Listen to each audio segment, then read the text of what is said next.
Athleticism through motherhood. If you work out and exercise and you are a mother, you are an athlete mom. Congrats. There's so many people that have reached out to me and are like I've always wanted to be an athlete, but never identified as an athlete. Can I still do your course?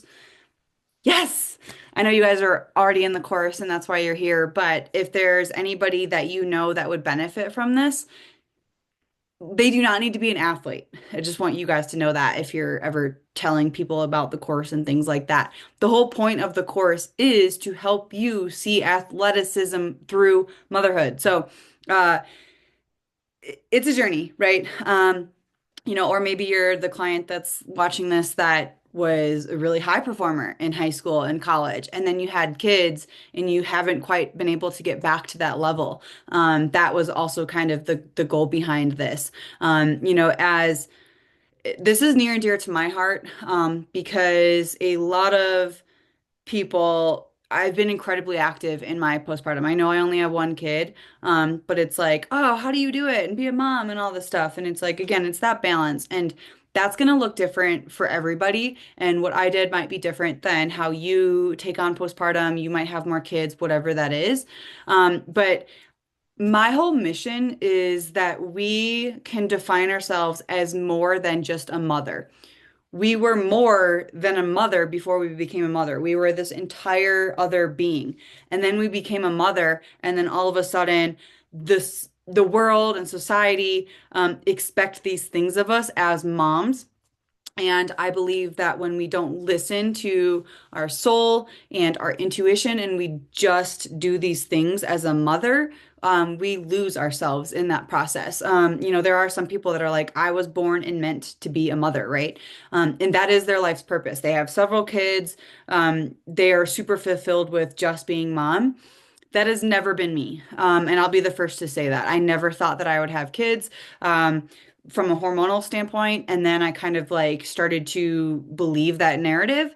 And so I saw my life in a future version of myself without kids. And I think that's why my transformation has been so strong, because it's been my journey back to myself through motherhood. And we don't have to prove anything to anyone. But for me, proving to myself that I am more than just a mom. I can be a damn good mom, but I can also be a damn good athlete or whatever it is you want to pursue outside of being a mom. And I believe that that is so important because when you listen to that and you do what you need to do to fulfill your own cup and prioritize that, you actually become the best mother that you possibly can be. It breaks my heart when I hear people say, I don't have time to work out. I have to be with my kid, or like they just, my kids come first, all of this. Like, I get it. You're when your kids are sick and things like that. Like that's a different story. But if life just feels crazy stressful and like we're using excuses of like I'm just busy, I don't have time, then I think you're doing yourself a disservice, but also your kids. From a very early age, when Bodhi was like a month old, he was in the gym with me and the little rocker while I would lift. Um, and as he got older and could walk, it got a lot more challenging. But he's just identified the gym and working out as something that we do. We are a very incredibly active family. We also love to watch Disney movies.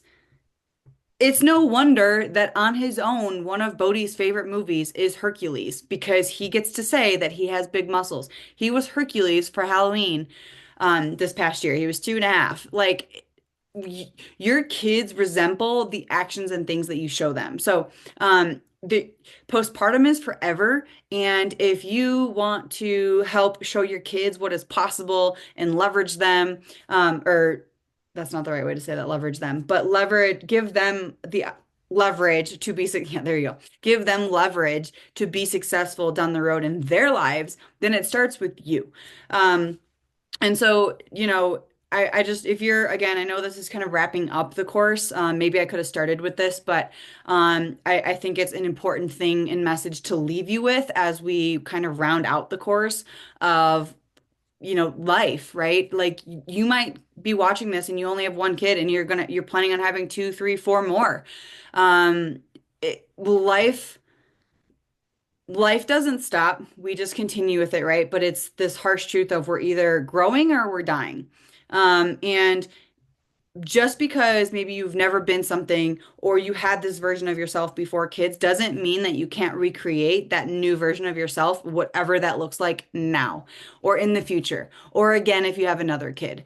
And there are these, like, technically, I want to bring it up like this, right? Like, people think about postpartum or pregnancy as like a disability, like we're injured, to a degree we are, our bodies have to heal and stuff like that. But my greatest turning points have always stemmed from my worst pain.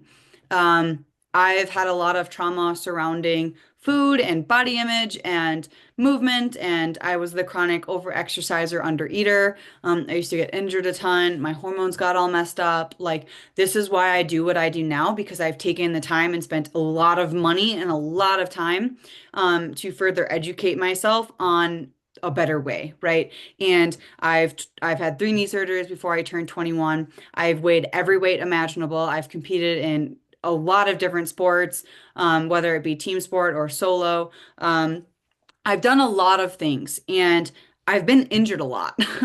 Um, there's always a lesson in the injury. And so, for a second, if we think about pregnancy and postpartum as an injury because it feels like a setback, like we can't do the things that we did before, that injury and how you go through that is one of the greatest catalysts for change.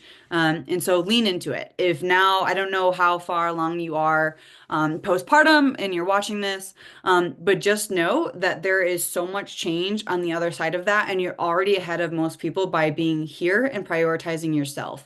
When we have these setbacks, we need to, before we get all anxious and think our life's over or we're failing, we need to really sit with it and understand why we feel anxious about this setback because it's not always a setback. Like, I don't believe in failure. I believe that you can't fail if you don't quit, but I believe that the most successful people fail the most. And they're successful is because they fail the quickest. So they invest in themselves, they learn, they do all of these things, and so they can fail faster. And when you fail, it makes it makes it easier to find the next thing that might work for you, right? Like you have to keep trying these things to find what sticks. Setbacks are really hard at the time, but they're amazing. Like, so lean into it. If this is a really hard and challenging time for you, know that it's not forever. It's a really, really small percentage in the overall picture of life. And so this setback is it's a season, right? Postpartum is forever, and we have so many seasons in this journey. It's just one little season. So you, by being here, by prioritizing yourself, you're doing the work, you're showing up. The sky is what I'm struggling with words today. The sky is the limit, but actually, no, you can go above the sky, right? Like there is no limit. Like you can do anything.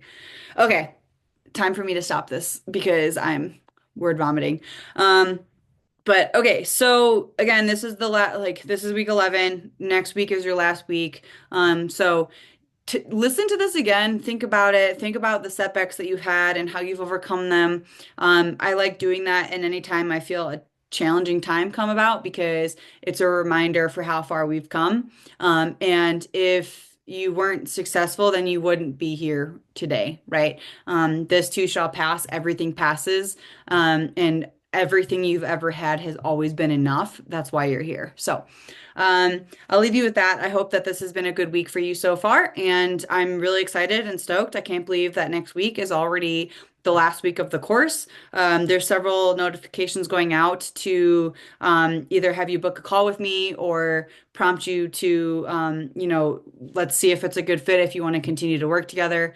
I have so many options, whether that's something similar to this where you have same level of app access, but it's a little bit more automated, self-led. But I also have more intensives. If you did this course and you're like, this is helpful, but I want more like individualized support, then I can help you with that too. I have weekly call options, bi-weekly, monthly. I have a lot of different things. And if you're local to Durango, I actually meet clients locally and kind of do movement assessments, and we can work through a lot of things. So I'm stoked that you're here. I hope this was helpful. And know that if you are a mom and you work out and you're pursuing things, you are an athlete mom. And that's why the Athlete Mom Project exists.